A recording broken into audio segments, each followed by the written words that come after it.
you're brilliant. Your ideas are sophisticated, your analysis is deep, your knowledge is vast.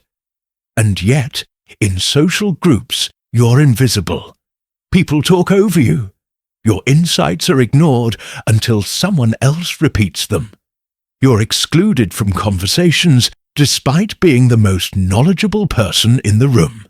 And you've been telling yourself it's because people are intimidated by intelligence, or society doesn't value depth. But that's not why.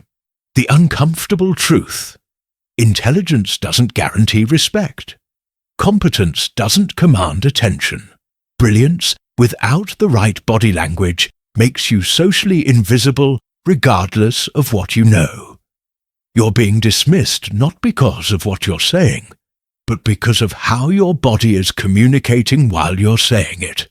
And your body is broadcasting submission, uncertainty, and low status with every gesture you make. Watch any social gathering.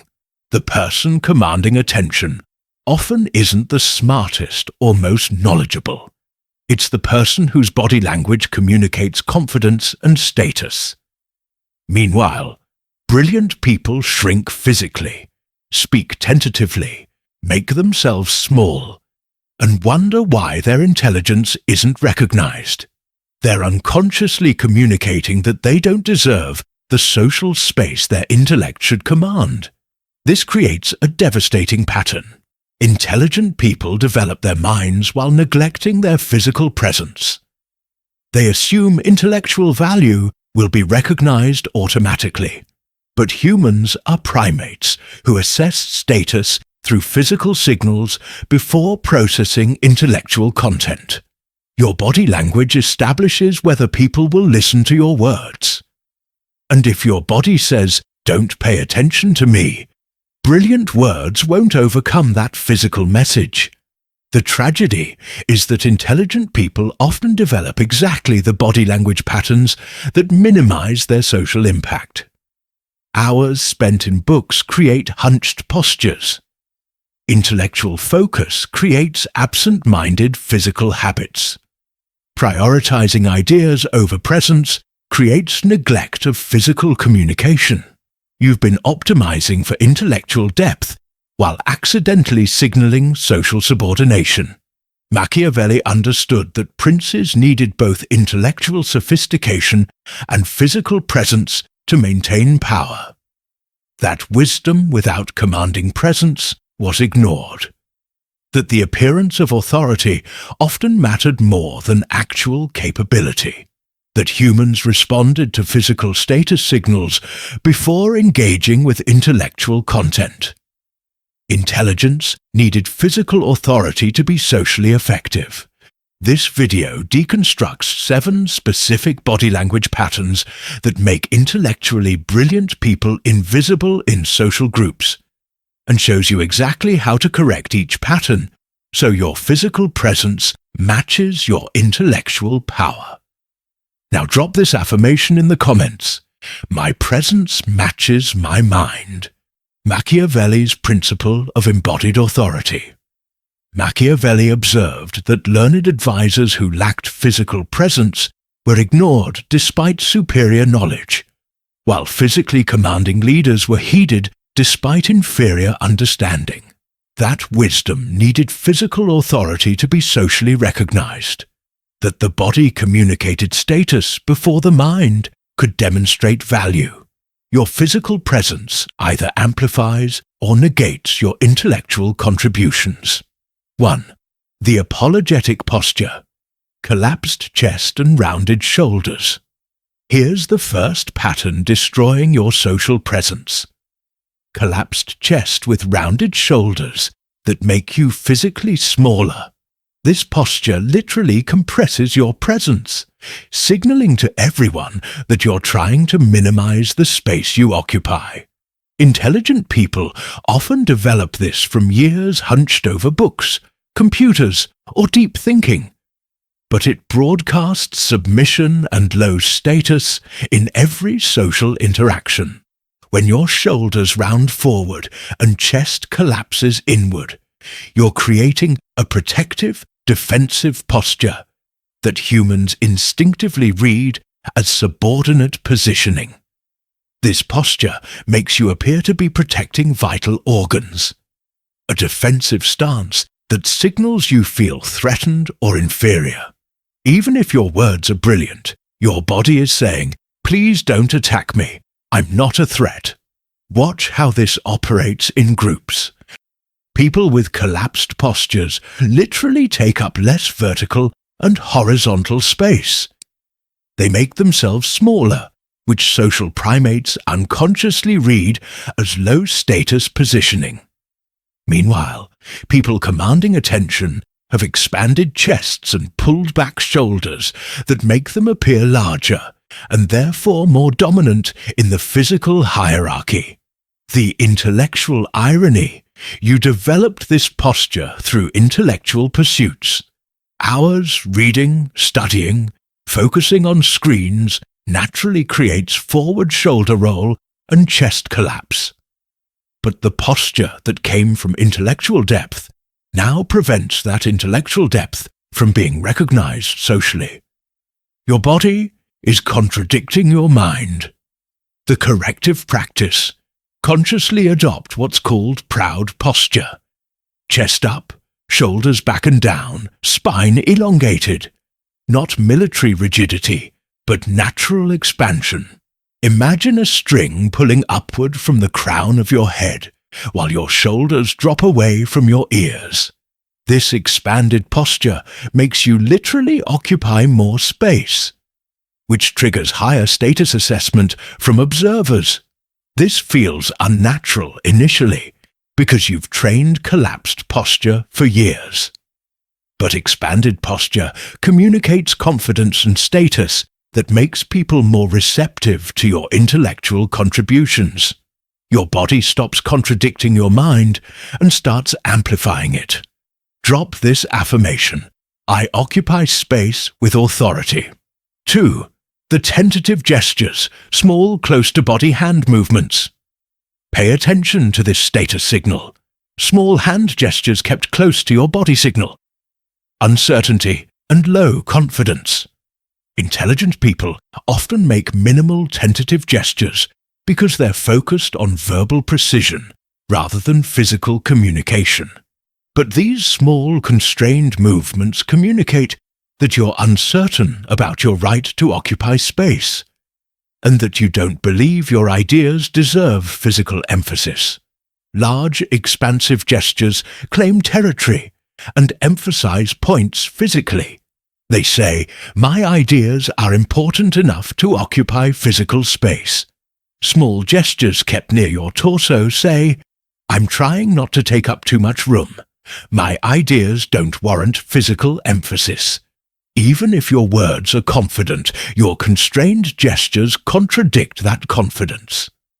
Watch high-status communicators. Their gestures extend outward, claiming space around them.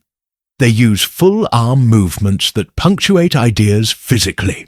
These expansive gestures make their communication more dynamic and signal that they believe their ideas warrant physical space. Meanwhile, intelligent people with brilliant ideas keep their hands near their chest, minimizing physical impact of their words. The pattern often develops because intellectual people focus energy on choosing precise words rather than emphasizing them physically. You're concentrating on linguistic accuracy while neglecting physical communication.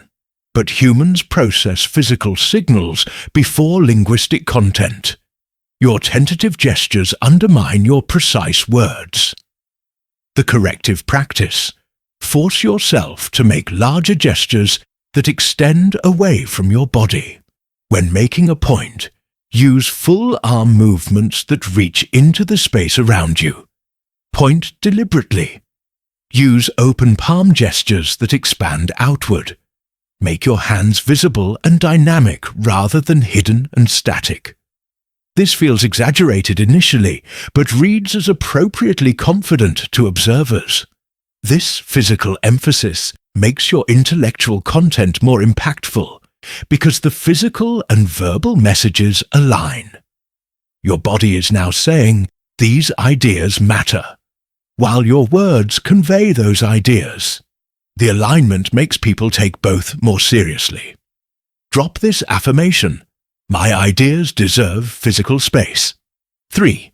The downward gaze, avoiding eye contact during speaking. Here's a devastating pattern: looking down or away while speaking instead of maintaining eye contact. Intelligent people often do this because they're accessing internal thoughts or concentrating on articulating complex ideas. But breaking eye contact while speaking signals uncertainty about what you're saying and discomfort with claiming attention. You're literally not looking at your audience while trying to communicate with them. Eye contact during speech is dominant signal and engagement verification. When you maintain eye contact while speaking, you're claiming the right to that person's attention and verifying they're engaged with your ideas. When you look away, you're releasing them from attention obligation and signaling you're not confident enough to hold their gaze while presenting your thoughts. Watch confident speakers. They hold eye contact while speaking, only breaking briefly to gesture or think. This sustained eye contact commands attention and prevents the listener from disengaging. Meanwhile, intelligent people look at the ground, ceiling, or middle distance while speaking, essentially giving their audience permission to stop paying attention. The pattern develops because complex thinking often requires internal focus. You're constructing sophisticated arguments mentally, which draws your gaze inward or away. But this internal focus makes you appear uncertain about your content to observers. They interpret your averted gaze as lack of confidence rather than depth of thought. The corrective practice: force yourself to maintain eye contact for 70 to 80% of speaking time. Look directly at your audience while delivering ideas. When you need to think, brief glances away are acceptable, but immediately return to eye contact when speaking. In groups, rotate eye contact among members while speaking to engage everyone and prevent anyone from disengaging. This sustained eye contact transforms how your intelligence is received. Instead of appearing uncertain, you appear confident about your ideas. Instead of giving people permission to ignore you, you command their attention. Your body language now matches the authority your intelligence deserves. Drop this affirmation: "I claim attention without apology." 4. The qualifier language, verbal hedging and physical hesitation. Pay attention to this pattern. Preceding statements with qualifiers like "I think maybe," "I could be wrong, but," "this might not be right," combined with hesitant physical delivery. Intelligent people do this to appear intellectually humble and open to correction. But it makes you appear uncertain of your own knowledge, inviting others to dismiss your contributions before you've even made them. Intellectual humility is valuable in academic discourse, but devastating in social dynamics. When you qualify every statement, you're asking permission to speak rather than claiming the right to contribute. Combined with hesitant physical delivery, pauses, uncertain tone, tentative posture, you're communicating that you don't believe your own ideas warrant serious consideration. Watch people who command respect. They state ideas directly. "This is what's happening," rather than "I think maybe this might be happening." They deliver with physical conviction, steady posture, confident tone, no hesitation. This direct delivery makes people take the content seriously, regardless of whether it's correct. The pattern comes from intellectual training that values uncertainty and qualification. You've been taught to acknowledge complexity and alternative perspectives, but you've over-applied this in social contexts where direct assertion is necessary for ideas to be heard. Your intellectual humility reads as social weakness. The corrective practice: eliminate qualifier phrases. State ideas directly and wait to qualify only if challenged. Instead of, "I think maybe we should consider," say, "We should consider." Deliver with physical conviction. Steady posture, clear voice, no hesitation. You can still adjust if proven wrong, but you claim the right to be taken seriously initially. This direct delivery makes your intelligence socially effective. People engage with confident assertions differently than tentative suggestions. Your ideas get the serious consideration they deserve because your delivery demands it. Drop this affirmation: "My presence matches my mind." 5. The reactive positioning. Always responding, never initiating. Here's a subtle pattern: physically positioning yourself as responder rather than initiator in conversations. You wait to be asked questions rather than offering ideas. You respond to others' points rather than establishing new directions. Your body language, leaning back, waiting, receptive posture, communicates you're there to support others' conversations, not lead your own. This responsive positioning makes you intellectually valuable but socially invisible. You provide brilliant analysis when asked, but don't claim conversational leadership. People unconsciously categorize you as supporting character rather than protagonist, valuable when engaged but not central to the interaction. Watch social dynamics. People who dominate conversations physically lean in, interrupt politely to redirect, offer new topics without being asked. They position themselves as initiators through both verbal and physical assertiveness. Meanwhile, intelligent people lean back physically and wait to be engaged, a posture that signals supporting role rather than leadership. The pattern develops because intelligent people value good listening and thoughtful response. You don't want to dominate conversations or interrupt, but by never physically or verbally initiating, you've removed yourself from conversational leadership entirely. Your ideas only surface when someone specifically asks, which means most of your intelligence remains unshared. The corrective practice: physically and verbally initiate more. Lean forward when you have a point. Politely interrupt to redirect conversations. That's interesting. It connects to something I've been thinking about. Offer new topics without waiting for permission. Position your body as initiating. Forward lean, active posture, ready engagement, rather than waiting to be engaged. This initiating positioning makes your intelligence visible rather than hidden. Instead of brilliant ideas emerging only when specifically requested, you're actively contributing them to shape conversations. Your mind becomes socially central rather than peripherally available. Drop this affirmation: I lead conversations with confidence. 6. The self-diminishing language. Physical and verbal minimization. Pay attention to this toxic pattern, minimizing your own contributions through both language and physicality.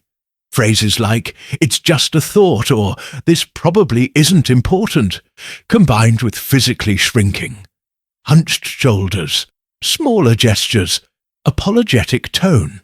You're preemptively dismissing your own intelligence before others can engage with it. This self-diminishment comes from desire to avoid appearing arrogant. Intelligent people often fear seeming like know-it-alls, so they minimize contributions to appear humble. But you've gone too far. You're actively undermining the value of your own intelligence through linguistic and physical signals that it doesn't matter. Watch valuable contributors in groups. They present ideas with physical and verbal weight. This is significant delivered with expanded posture and firm tone. They claim the importance of their contributions without apology. Meanwhile, intelligent people introduce brilliant insights with minimizing frames that make others dismiss them as unimportant. The pattern creates self-fulfilling prophecy. You minimize your contribution. People take you at your minimizing assessment and ignore it. You interpret this as confirmation that your ideas weren't valuable, and you continue minimizing. Your fear of appearing arrogant creates the opposite problem. You appear to have nothing valuable to contribute. The corrective practice: eliminate minimizing language. Don't qualify contributions as just anything. Present ideas with neutral or positive framing. I want to add something important rather than this might not matter but. Deliver with physical conviction. Maintain expanded posture. Use firm tone. Don't physically shrink when contributing. This non-minimizing approach allows your ideas to be judged on their actual merit, rather than your preemptive dismissal of them. People engage with ideas presented as valuable differently than ideas presented as probably unimportant. Your intelligence finally gets the consideration it deserves, because you're not actively undermining it.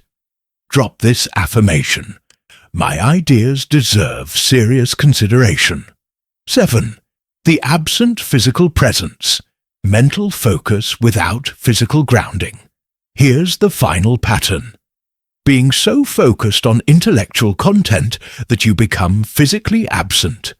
Your body is present, but your presence is elsewhere. Minimal facial expression, distracted physicality, lack of embodied engagement. Intelligent people often focus so intensely on ideas that they forget to physically participate, making them appear disengaged even when they're deeply engaged mentally. This split between mental engagement and physical presence confuses observers. You're deeply involved with the conversation intellectually, but appear disinterested physically. People can't read your mental engagement. They only see your physical absence. So despite caring deeply about the discussion, you appear not to care at all. Watch engaged participants in conversations. They're physically present. Facial expressions match discussion content. Body language shows engagement. They physically respond to others' points with nods or reactions. This physical presence makes their mental engagement visible. Meanwhile, intelligent people maintain neutral expressions while thinking deeply, appearing disconnected when actually highly engaged. The pattern emerges because intellectual people live in their minds. You're processing complex ideas internally while forgetting that others can't see that processing. Your rich internal experience is invisible externally, leaving observers to judge only your inactive physical presence. The corrective practice: increase physical expressiveness to match mental engagement. Nod when agreeing. Show facial reactions to surprising points. Lean forward during interesting moments. Make your internal engagement externally visible through physical responses. Force yourself to embody your mental state, rather than separating mind from body. This embodied presence transforms how your intelligence is perceived. Instead of appearing disinterested, you appear engaged. Instead of seeming absent, you seem present. People recognize your mental involvement because your body demonstrates it. Your intelligence becomes socially visible because your presence makes it apparent. Drop this affirmation: I am fully present, mind and body. Embody your intelligence. So here's what these 7 patterns reveal. Brilliant minds often inhabit invisible bodies. Collapsed posture makes you physically smaller. Tentative gestures minimize your ideas. Downward gaze releases others from attention. Qualifier language invites dismissal. Reactive positioning makes you peripheral. Self-diminishment undermines your value. Absent presence hides your engagement. But these patterns are correctable. Expand your posture to match your intellectual presence. Make gestures that claim space for your ideas. Maintain eye contact that commands attention. State ideas directly with conviction. Initiate conversations and redirect them. Present contributions without minimizing. Embody your mental engagement physically. Machiavelli would remind you that wisdom without physical authority goes unrecognized, that the appearance of power often matters more than actual capability, that humans assess status through physical signals before processing intellectual content, that your body must communicate the authority your mind possesses. Your intelligence deserves physical presence that matches it. Not aggressive dominance, but confident embodiment that makes your intellectual contributions visible and valued. The alignment of brilliant mind with commanding presence is what transforms invisible genius into recognized authority. If this video revealed patterns undermining your social impact, hit that like button. Share it with brilliant people being overlooked. Subscribe, because we're teaching intelligence how to claim the presence it deserves. Now drop this final affirmation. My presence matches my mind. Expand your posture. Embody your intelligence. Command the respect your mind deserves. Now go make your brilliance socially visible through physical presence that matches your intellectual power.